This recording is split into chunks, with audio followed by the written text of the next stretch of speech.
गुहार लगा रही है कि इनकी समस्याओं का हल किया जाए, इन्हें राज्य कर्मचारी का दर्जा दिया जाए, इनके मानदेय में वृद्धि की जाए, एक मुश्त मानदेय इन्हें दिया जाए और इनकी जो प्रोत्साहन राशि मिलती है उसको लेकर सरकार कोई सटीक नियम बनाए। लेकिन सरकार की तरफ से अभी तक कोई प्रतिक्रिया देखने को नहीं मिली है। देखने को मिल रहा है कि बार बार ये सभी कर्मचारी अपनी आवाज को उठाते हुए नजर आ रहे हैं, इनके द्वारा प्रदर्शन किए जाते हैं, इनके द्वारा ज्ञापन पत्र सौंपे जाते हैं, लेकिन सरकार कोई उचित कदम नहीं उठाती है। बात करें अगर हम उत्तर प्रदेश में संविदा और आउटसोर्सिंग कर्मचारियों की, तो लंबे समय से ये सभी संविदा आउटसोर्सिंग के कर्मचारी और स्कीम वर्कर सरकार से यही गुहार लगा रहे हैं कि इनकी समस्याओं का हल जल्द से जल्द किया जाए, लेकिन सरकार अभी तक कोई कदम नहीं उठा पाई है, जिस वजह से इनके बीच में बेहद ही नाराजगी देखने को मिल रही है। इनके द्वारा ये भी रणनीति बनाई गई थी कि अगर जल्द से जल्द सरकार समस्याओं का हल नहीं करती है तो इनके द्वारा एक बड़ा कदम उठाया जाएगा और फिर आगे चलकर 2027 का चुनाव है और अगर सरकार तब तक कोई उचित कदम नहीं उठाती है तो 2027 के चुनाव में एक बड़ा उलटफेर देखने को मिल सकता है। अब देखना ये होगा कि सरकार आगे चलकर क्या कुछ कदम उठाती है। फिलहाल इस वक्त पर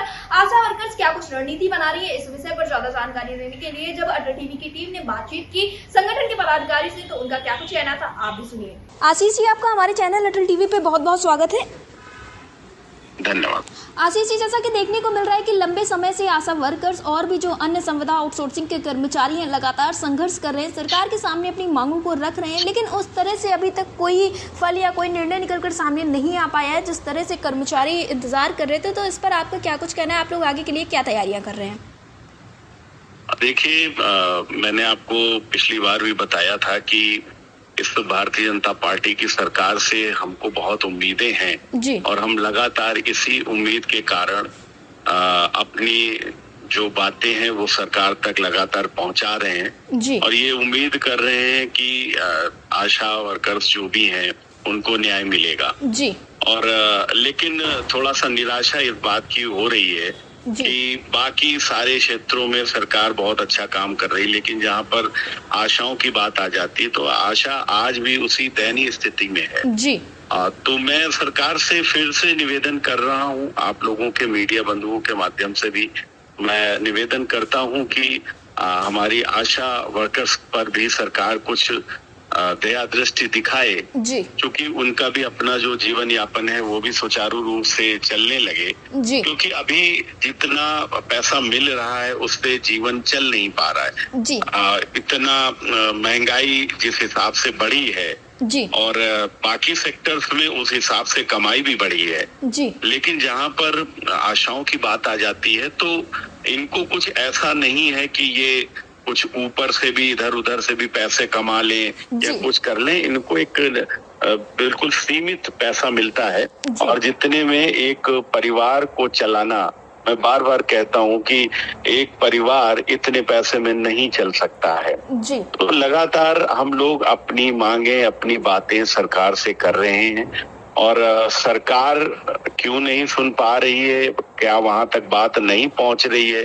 क्योंकि कई बार हम लोगों ने प्रेस कॉन्फ्रेंस के माध्यम से भी अपनी बातों को पहुंचाने का प्रयास करा जी और मीडिया ने हमको स्थान भी दिया, हमको चैनल्स ने भी स्थान दिया, लेकिन अभी तक उस पर कोई विचार सरकार के द्वारा नहीं करा जा रहा है जी। तो निश्चित रूप पर हमको इन सब चीजों से बड़ी निराशा हो रही है और शायद मुझे ये लग रहा है कि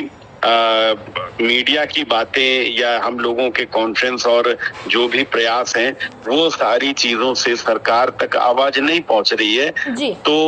अब मुझे लग रहा है कि जो एक दूसरा एक रास्ता होता है वो आंदोलन का रास्ता होता है जी। तो एक बार फिर से हम आंदोलन के माध्यम से सरकार तक अपनी बात पहुंचाने का प्रयास करेंगे और इसके लिए बहुत जल्दी ही हम सितंबर माह में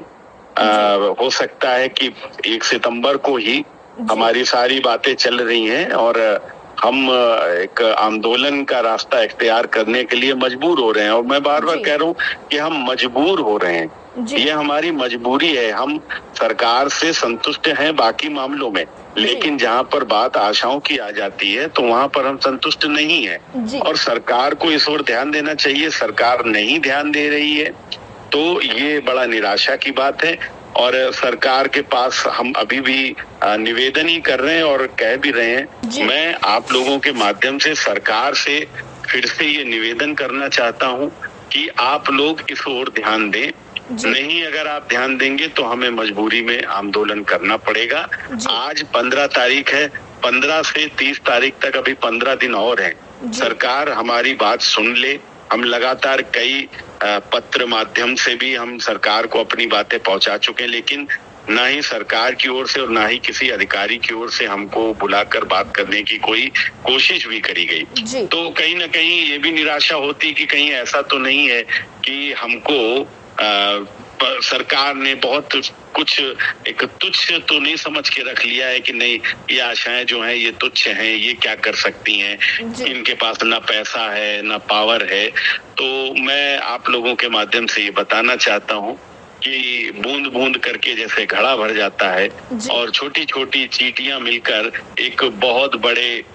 इंसेक्ट को घसीट कर अपने घर तक ले जाती हैं। तो निश्चित तौर पर एकता में बल होता है। अगर हमारी बातें नहीं मानी गई, हमारी समस्याओं का समाधान नहीं हुआ, तो हम छोटी छोटी जो चींटियां हैं ये एक बृहद रूप लेकर आंदोलन करने के लिए मजबूर होंगे और इसकी सारी जो जिम्मेदारी है वो इन अधिकारियों की होगी, जो अधिकारी हमारी बात सरकार तक नहीं पहुंचा रहे हैं। पूज्य मुख्यमंत्री योगी आदित्यनाथ जी से हम लोग बहुत उम्मीद रखते हैं और हमारी ये उनसे मांग है कि माननीय मुख्यमंत्री जी हमारी बातों को सुने और आशाओं के लिए कुछ अच्छा कर दें, जिससे